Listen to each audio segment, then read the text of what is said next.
സങ്കീർത്തനങ്ങൾ 4 അധ്യായം 3 മുതൽ 6 വരെയുള്ള തിരുവചനങ്ങൾ.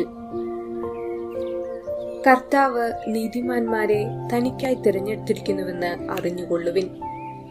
ഞാൻ വിളിച്ചപേക്ഷിക്കുമ്പോൾ അവിടുന്ന് കേൾക്കുന്നു. കോപിച്ചുകൊള്ളുക, എന്നാൽ പാപം ചെയ്യരുത്. നിങ്ങൾ കിടക്കയിൽ വെച്ച് ധ്യാനിച്ച് മൗനമായിരിക്കുക. ഉചിതമായ ബലികൾ അർപ്പിക്കുകയും കർത്താവിൽ ആശ്രയിക്കുകയും ചെയ്യുവിൻ. ആര് നമുക്ക് നന്മ ചെയ്യും? കർത്താവെ, അങ്ങയുടെ മുഖകാന്തി ഞങ്ങളുടെ മേൽ പ്രകാശിപ്പിക്കണമേ എന്ന് പലരും പറയാറുണ്ട്. ഓർമ്മിക്കുക, വിശുദ്ധ എഫ്രൈം സഭാപിതാവിന്റെ ഓർമ്മദിനമാണെന്ന്. AD 306 മെസൊപ്പൊട്ടാമിയയിൽ ജനിച്ചു.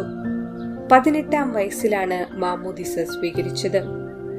പരിശുദ്ധാത്മാവിന്റെ വീണ എന്ന അപരനാമത്തിലാണ് അദ്ദേഹം അറിയപ്പെട്ടിരുന്നത്. ഏദിസിൽ വെച്ച് അദ്ദേഹം ഡീക്കൻ പട്ടം സ്വീകരിച്ചു. പൗരോഹിത്യം സ്വീകരിക്കുവാൻ അദ്ദേഹത്തിന്റെ എളിമ അനുവദിച്ചില്ല. അവിടെ വിശുദ്ധ ഗ്രന്ഥ വിദ്യാലയത്തിന് അദ്ദേഹത്തിന്റെ പരിശ്രമത്തിൽ പേരും പെരുമയും ഉണ്ടായി. ദീർഘസമയം പ്രാർത്ഥനയിലും ഉപവാസത്തിലുമായിരുന്നു. നിലത്തു കിടന്നാണ് ഉറങ്ങിയിരുന്നത്. ഒരിക്കൽ ഭക്ഷണം വിളമ്പിക്കൊണ്ടുവന്നവന്റെ കയ്യിൽ നിന്നും ഭക്ഷണപാത്രം താഴെ വീണു. അദ്ദേഹം അവിടെ ഇരുന്ന് താഴെ വീണ ഭക്ഷണം കഴിച്ചു. വിശുദ്ധന്റെ ജീവിത മാതൃക അനേകരെ പാപജീവിതത്തിൽ നിന്നും അകറ്റി. AD 378 72-ാം വയസ്സിൽ നിത്യസമ്മാനത്തിനായി അദ്ദേഹം വിളിക്കപ്പെട്ടു. 1920 15-ാം ബെനഡിക്ട് പാപ്പ അദ്ദേഹത്തെ സഭാപിതാവായി ഉയർത്തി. തിരുസഭയിൽ അഭിഷിക്തരല്ലാത്ത 2 സഭാപിതാക്കന്മാരിൽ ഒരാളാണ് വിശുദ്ധ എഫ്രൈം. ഡീക്കൻ പട്ടം മാത്രം സ്വീകരിച്ചുകൊണ്ട് മറ്റെല്ലാ സ്ഥാനമാനങ്ങളും മാറ്റിവെച്ച് ഏറ്റവും എളിയ ജീവിതം നയിച്ച് വിശുദ്ധ പദവിയിലേക്കും സഭാപിതാവായും ഉയർത്തപ്പെട്ട ഒരു വ്യത്യസ്ത ജീവിതം നയിച്ച ഒരു മഹാവ്യക്തിത്വത്തിന്റെ ഉടമയാണ് വിശുദ്ധ എഫ്രൈം. ഇന്നത്തെ കാലഘട്ടത്തിൽ ക്രിസ്തുവിനെ പോലെ ചെറുതാകാൻ സാധിക്കുക എന്നത് പ്രയാസമായ ഒന്നാണ്. എന്നാൽ നമ്മുടെ മുൻപിൽ അദ്ദേഹം കാട്ടിത്തന്ന മാതൃക നമുക്കും നേടിയെടുക്കാൻ ഇടവരട്ടെ എന്ന് പ്രാർത്ഥിക്കാം.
എന്നാവിലലിയുന്നു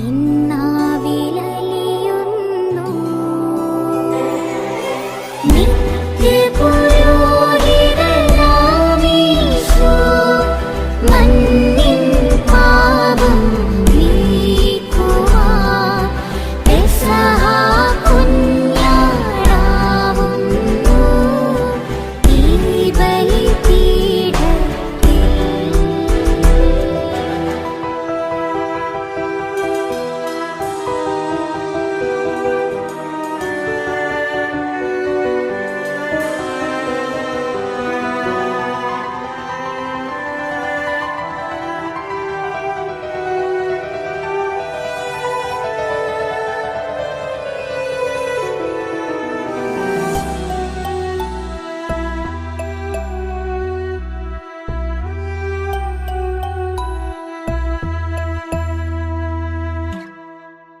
ഉയിർ നൽകുന്നു നിസ്തുലമാമി തിരുബലിയിൽ നിണവും മാംസവുമേകി. ഉയിർ നൽകുന്നു നിസ്തുലമാമി തിരുബലിയിൽ നിണവും മാംസവുമേകി. എൻ സ്നേഹമേ നീ മുറിയുകയാണോ തിരുവോസ്തിയിൽ തിരുയാഗമായി. നിൻ ജീവനേകിടുന്നു ചങ്കു പിളർന്നു പ്രാതലൊരുക്കി. ഇന്നീ ബലിയിൽ ഭോജനമായി ഹൃദയം കഴുകി നിജരക്തത്താൽ ആത്മവിശുദ്ധി പകർന്നേകി.